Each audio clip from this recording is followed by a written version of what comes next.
And where stress oftentimes manifests for me in work is when there's an overload of things I've got to do, right? It feels like I'm dropping lots of balls. It feels like there's a lot of things I should be doing that I committed to that I cannot do, and it feels stressful. As I just do a big brain dump, okay? I get out a piece of paper or I go to the whiteboard when I'm like really in that moment and I'm like, oh my gosh, I definitely am feeling where I just can't get anything done. I just feel like I don't know what I'm supposed to do next. And I think you guys probably can relate to that. You know there's a lot to do, but your mind just cannot cut through the clutter, cannot cut through the cloud of stuff to get you to focus on what's what. One of the best things that I found for me that works is to do a brain dump. And I just literally dump everything that's an open loop in my brain. I call it open loops. And so anything that's an open loop that's not closed, anything and everything that is in your brain bouncing around that you feel should be done that is not. There's a magical thing that happens as soon as you get everything out of your brain and recognize it. What happens is now you get immediate relief because you've recognized the volume of what is in there bouncing around.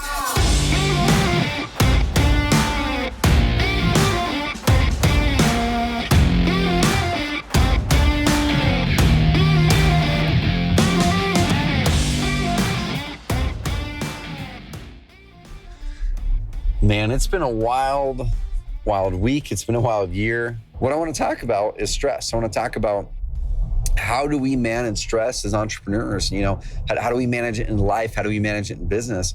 And one thing that I heard years ago that I really, really love is one of the big differences between the most successful people and the people who are not as successful. And I'm going to say this is in life in general, okay, but also business and sports, athletics.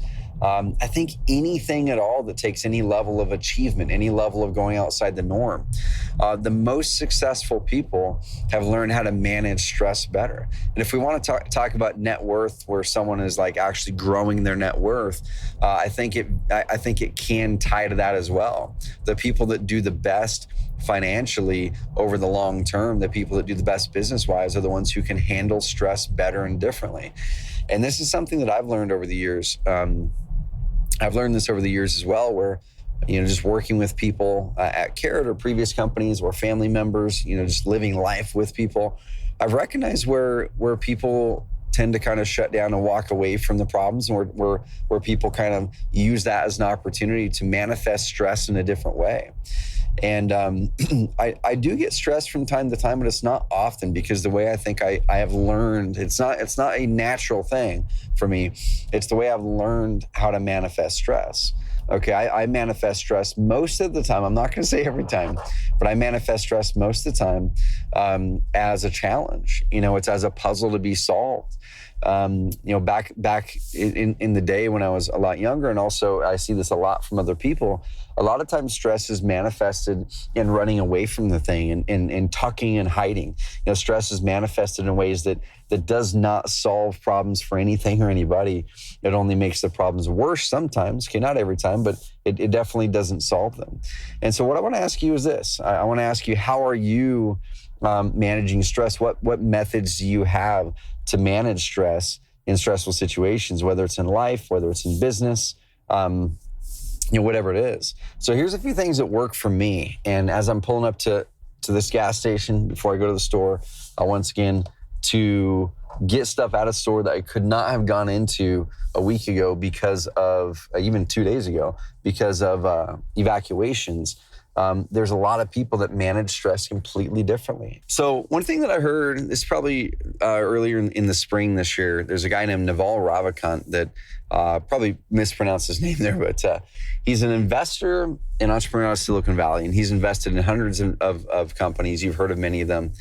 And he has a little podcast episode that he talks about stress, and he talks about, you know, how to deal with stress, because no matter what, if you're an entrepreneur, there is going to be stress. I mean, if you're in life in general, right, which all of you guys and gals listening to this are in life, if you're in life in general, there is going to be stress, and we all have to learn how to deal with it. So it could be a situation that pops up, you know, it could be a situation that pops up in normal everyday life. It could be with your children. It could be with a friend or spouse. It could be in business. And he says, and this is like a simple thing, but he says this, and it really resonated with me. He says, Stress only comes up when you have the feeling that you need to be in two places at once. Okay, he says when you have you have the feeling when you need to be in two places at once. So if you can picture a metal beam, right? Let's say there's a metal beam, and there's something in the middle of it that's it's kind of balancing on, but then or something in the middle of it grabbing it. But then there's forces on each end of the beam, one pulling one way and the other one pulling the other way. So the only reason that there is the stress, okay, in the beam is stressed is because one end of the beam is going one way and the other end of the beam is going the other way. If those things are both pulling the beam in the same direction, so let's say it's the same forces pulling the beam. If they were pulling the beam in the same direction, then there wouldn't be stress. Okay, the beam would actually be going even faster in the direction that it would need to go. There would not be any stress on the beam. And so I want you to think about that. Whenever you encounter stress, where are you finding spots where you want to go in one direction, but something else is pulling you in another direction, or you feel like you need to be in two spots, or you feel like you need to be doing two different things? And where stress oftentimes manifests for me in work is when there's an overload of things I've got to do, right?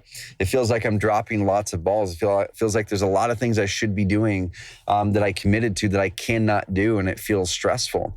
And so one of the things that helps me is I just do a big brain dump. Okay, I get out a piece of paper or I go to the whiteboard when I'm like really in that moment, and I'm like, oh my gosh, I definitely am feeling where I just can't get anything done. I just feel like I don't know what I'm supposed to do next.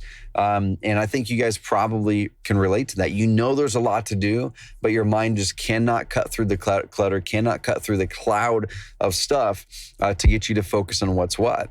And so one of the best things that I found for me that works is to do a brain dump. And I just literally dump everything that's an open loop in my brain. I call it open loops. And so anything that's an open loop that's not closed, this project, this thing you need to do at home, this thing you're supposed to do for your wife, whatever it is, anything and everything that is in your brain bouncing around that you feel should be done that is not, that bill that should have been paid, getting your login over for your bank updated, whatever it is, submitting the thing for Johnny's T-ball team, whatever it is, right? Write down every single open loop in your mind that's bouncing around, because there's a magical thing that happens as soon as you get everything out of your brain and recognize it. What happens is now you get immediate relief because you've recognized the volume of what is in there bouncing around. Before you recognize it, before you write it down, what we oftentimes do is we think it's a million things. We can't quantify it, right? When you can't quantify how many things are on your lap or how many things you've got to do, it just feels like it's an insurmountable mountain. It feels like a million things. So usually it's a lot fewer things than you think, or maybe it might be more, who knows? But do the brain dump, do the open loop brain dump. Put down anything and everything in no particular order, just the exact way it pops up in your brain. Put it down on your piece of paper, put it on the whiteboard. As soon as you've done that and you feel, okay, I've got everything out of my brain, what I want you to do is do this. Go through that list and then immediately cross off anything that you can immediately give yourself permission to say no to. Okay, that's the first thing I want to do. I want to trim down that list as quick as I can by saying no to things, by saying, I am no longer going to think about this. It's okay, I'm letting it go. So it could be that thing that you said you were going to do 3 weeks ago, but now it's not really important, but it's still in your brain. Just say no to it. Say no to it and say it'll come back if it's important. Or it could be that commitment that you made to somebody last week, and now you're realizing I shouldn't have made the commitment. Say no to it, write it down, and then text that person and say, hey, you know what? I really apologize, but I ended up just being way too crazy busy. I can't commit to this this week or next week. Let's circle back in a few weeks, okay? Whatever it is, y'all, make sure you guys are writing down all of those loops and then cross off the ones that you can just say, I'm not committing to this anymore, okay? The next thing, after I just cross off ones and kill them, is I look down and I go, okay, cool. Let me pick the ones that are the most important to do. Okay, I'm gonna start ranking the ones that I have to do personally. Like, hey, these are ones that I personally have to do and it's important. Okay, and these are the ones that I can delegate that also need to get done. They're not ones I can just kill. And so just I write down the letter delegate. I write down the letter D, so D for delegate. I'll write that down right there at the end. And that way, when I'm at the end of each letter, at the end of each word, so that way when I'm digging in there, I go, cool, I now don't have to do that. Okay, I'm going to delegate that. I'm going to figure out ways to do so here over the next week, the next few days. But I'm delegating these so I can get those out of my mind. I can make it so I'm not thinking about it anymore. And then what you're going to end up finding is you just got rid of probably 20 to 30% of your list by saying, I'm not going to do it. Okay, those are the ones you killed.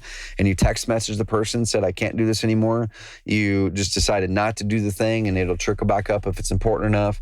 Okay, you probably got rid of 20 to 30% of your list right now, right there. That's going to immediately eliminate some of the stress.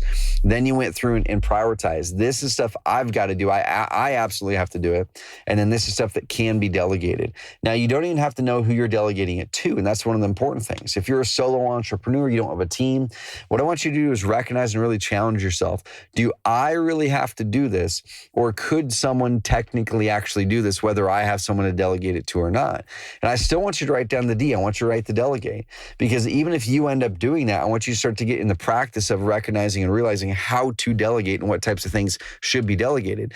So then you can start to open up your mind for delegation. You can start to open up your mind for for opening up for the idea to have someone to delegate to. Because what happens with a lot of entrepreneurs, we delegate way too late. We get an assistant way too late. Entrepreneurs, guys, if you're making at least $50,000 to $75,000 a year and you're full time, you need an assistant. Whether it's a 10-hour a week assistant, 20-hour a week, or 40-hour a week assistant, you need an assistant.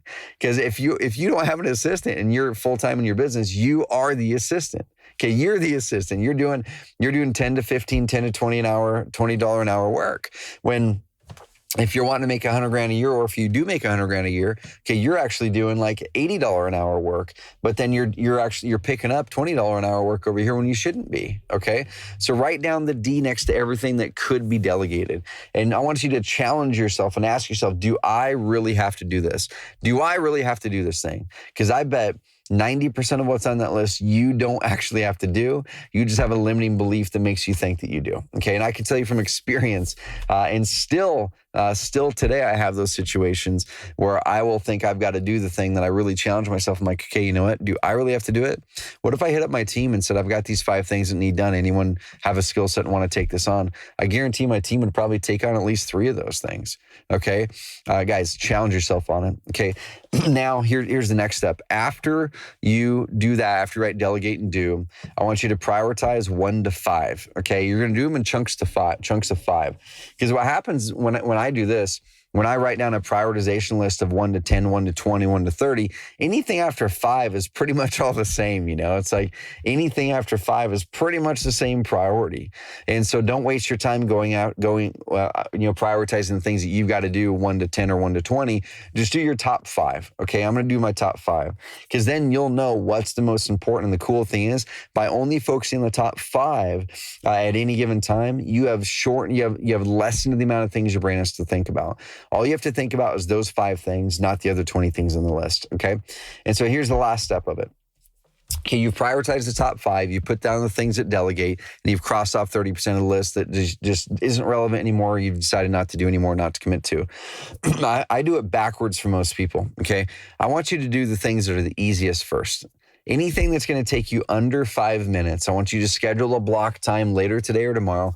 Clear off your schedule today or tomorrow. Like when you find yourself in one of those stress points, feeling like you should be in 1,000 different places at once, I want you to clear off your schedule. Okay, get rid of your schedule, and then just focus on getting clear and getting centered.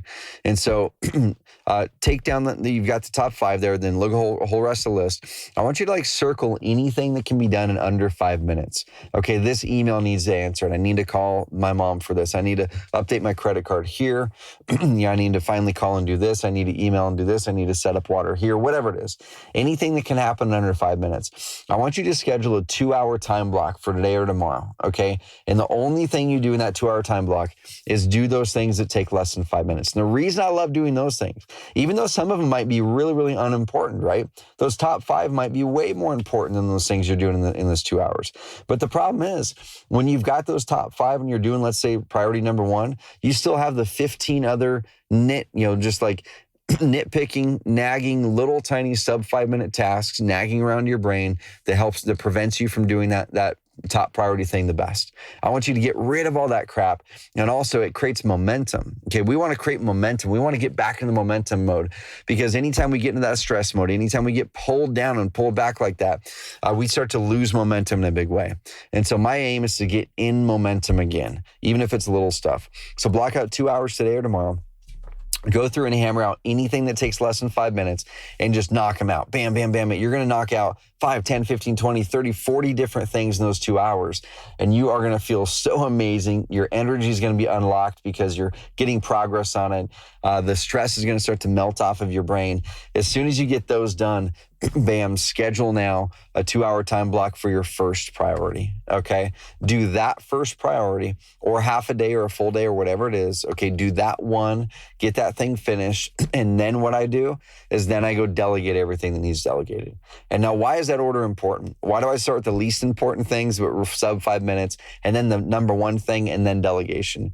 Because I don't want to, I'm looking for momentum. I'm looking for momentum. And sometimes delegation can take a little bit of time. Sometimes it's quick.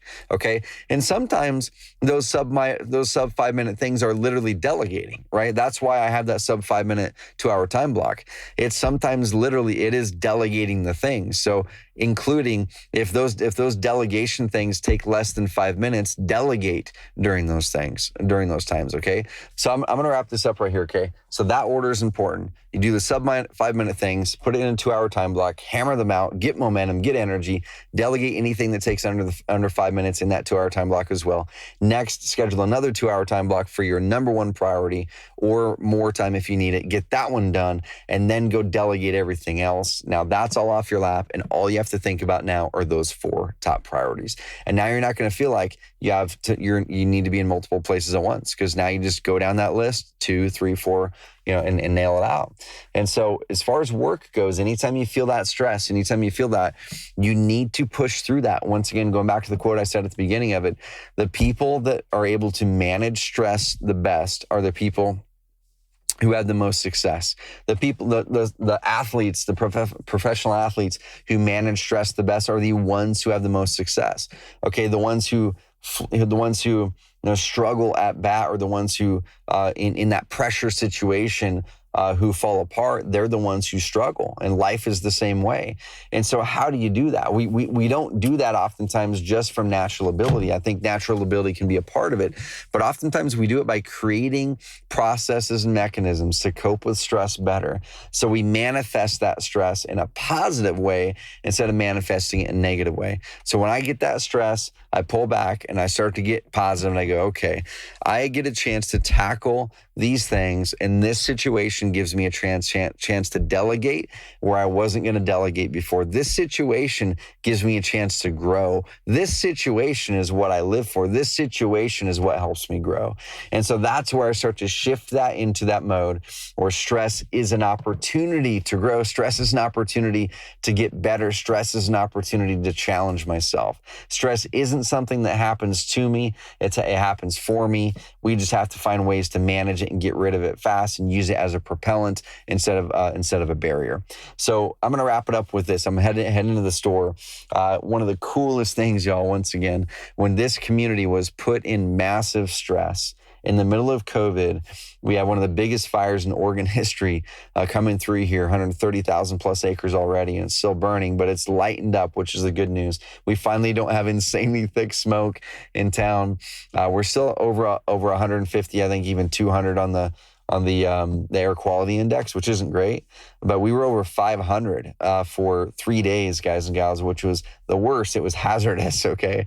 So this community in its most stressed form came together. It used it as an opportunity to say, hey, you know what? We're not going to crumble. We're going to get stronger. We're going to help each other. We're going to find ways to make this community even stronger through all this stress and through all this tragedy. Okay. So how are you using stress in your business and your life to propel things forward? How are you using stress in business and life to add positivity to other people's lives? How are you using stress and positivity in your business to actually make you a better leader and make your business stronger? I want to ask you guys that, and I want to challenge you guys to go use what I talked about to manage stress better and flip it around. Have an amazing rest of the night. I'm going to go ahead and grab some stuff, make some cupcakes.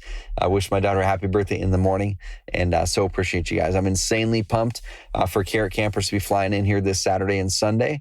I get to meet everyone Sunday up at the winery. If you guys are looking at coming to Carrot Camp, we do them twice a year in the spring and in the fall. Just go to carrotcamp.com, carrotcamp.com. Sign up on the wait list for the next one. They sell out really fast. The last 5 Carrot Camps have all sold out way before the Carrot Camps have happened, and the next one and the next one will not be any different, okay? We're here to change lives. We're here to transform you and your business, help you build a business of freedom and impact, and I'm so insanely pumped to welcome these Carrot Campers in weird circumstances in the middle of COVID, right in the middle of one of the biggest organs of fire history, or fires in Oregon history, but they're safe. Okay, we're taking big precautions here at Carrot Camp. We're following all state guidelines, and the smoke is clearing up. So I think it's going to be a great event. I'm pumped about it. Guys, love you. Have an amazing rest of the week.